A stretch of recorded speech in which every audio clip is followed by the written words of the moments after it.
Assalamualaikum warahmatullahi wabarakatuh. Saya Devita Zaharani, NPM 20560111015 dari kelas paralel.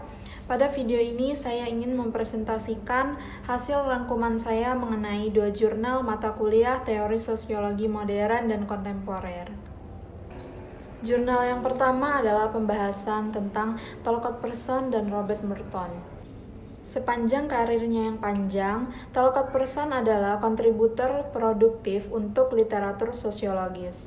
Kepentingannya berkisar jauh dan luas. Dalam kerangka umum teori grand masyarakat, ia berurusan dengan subsistem, peran, urutan normatif, dan interpretasi situasi oleh aktor-aktor sosial. Pada saat-saat yang berbeda, ia menjelajahi masalah sosiologi medis, perkembangan sosial kepribadian, ekstremisme politik, universitas, dan kekeluargaan. Pada struktur aksi sosial, Persson menganjurkan menggunakan realisme analitis untuk membangun teori sosiologi. Teori sosiologi harus menggunakan sejumlah konsep penting yang memadai genggaman aspek dunia luar. Konsep-konsep ini tidak sesuai dengan fenomena konkret, tetapi untuk unsur-unsur di dalamnya yang analitis dapat dipisahkan dari unsur-unsur lain. Dengan demikian, teori ini harus melibatkan pengembangan konsep-konsep yang abstrak dari realitas empiris dalam semua keragaman dan kebingungan unsur analitis umumnya. Selama akhir 1940-an dan awal 1950-an, Persson bekerja sangat keras pada memproduksi beberapa pernyataan teoritis utama.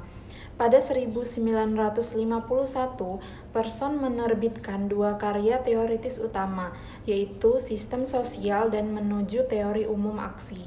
Karya terakhir yang ditulis bersama dengan Edward Tolman dan Edward Sills dan beberapa orang lain adalah hasil dari apa yang disebut Carnage, seminar yang telah terjadi pada periode September 1949 dan Januari 1950. Sistem sosial diwakili Persson upaya besar pertama untuk menyajikan garis dasar tentang teori umum masyarakat.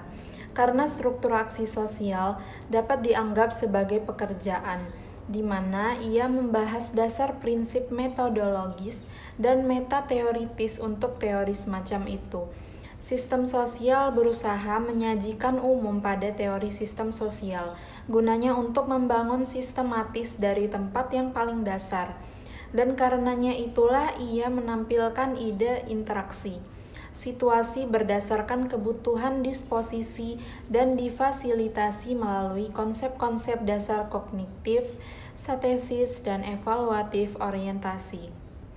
Pada teori fungsionalisme struktural yang dikemukakan oleh Robert Merton ternyata memiliki perbedaan apabila dibandingkan dengan pemikiran pendahulu dan gurunya, yaitu Talcott Persson.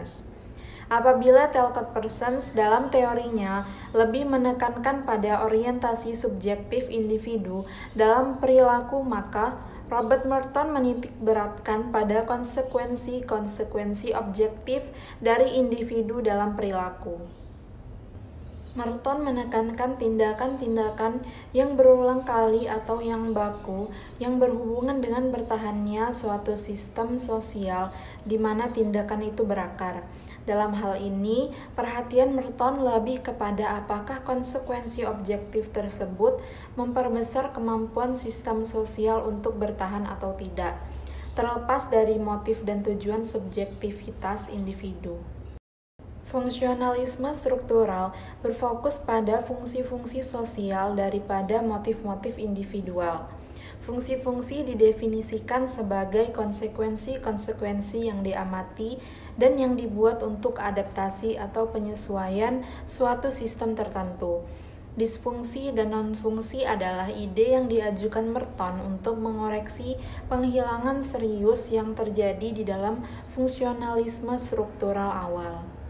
Disfungsi didefinisikan bahwa sebuah struktur atau lembaga-lembaga dapat berperan dalam memelihara bagian-bagian sistem sosial, tetapi bisa juga menimbulkan konsekuensi negatif untuknya.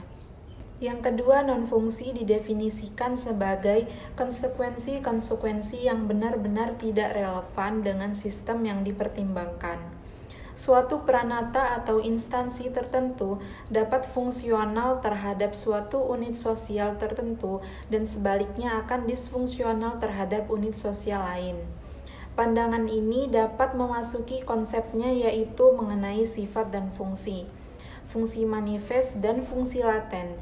Kedua istilah ini memberikan tambahan penting bagi analisis fungsional.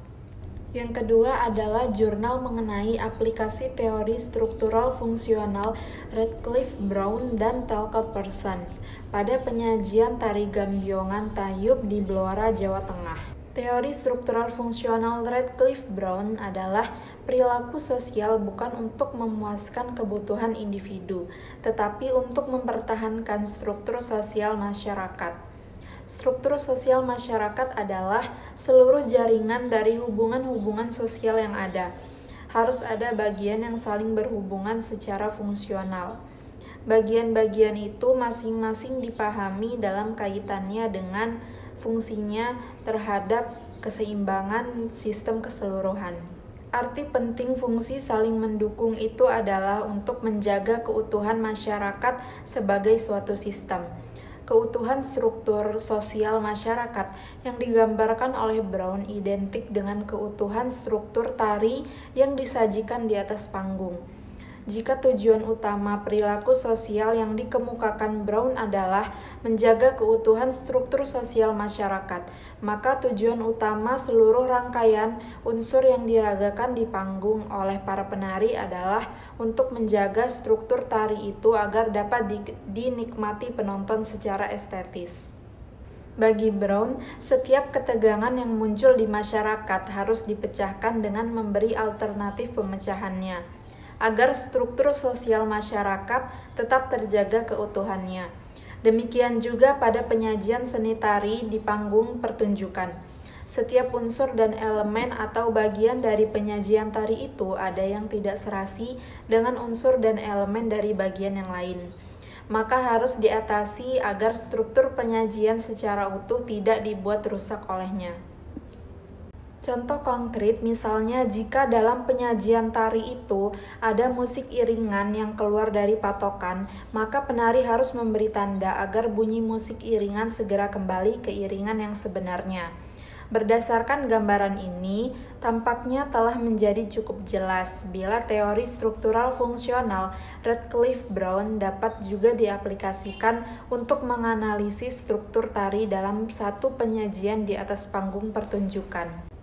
Lebih lanjut, teori struktural fungsional Parsons menegaskan bahwa masyarakat adalah suatu sistem yang secara keseluruhan terdiri dari bagian-bagian yang saling berhubungan secara fungsional. Bagian-bagian itu masing-masing dipahami dalam kaitannya dengan fungsinya terhadap keseimbangan sistem keseluruhan. Arti penting fungsi saling mendukung menurut Parsons adalah untuk menjaga keutuhan masyarakat sebagai suatu sistem. Ini sungguh identik dengan penyajian tari Gambiongan Tayub di Blora itu pula, bahwa penyajian Tayub merupakan penyajian sebuah struktur tari yang dalam sebuah struktur tari itu terdiri dari bagian-bagian dan struktur utuhnya, seperti komposisi gerak, pola lantai, rias, dan busana, serta musik iringan.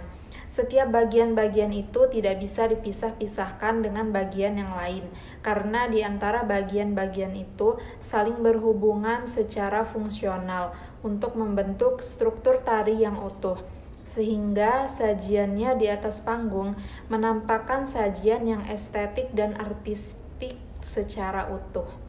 Demikian ringkasan materi yang dapat saya sampaikan.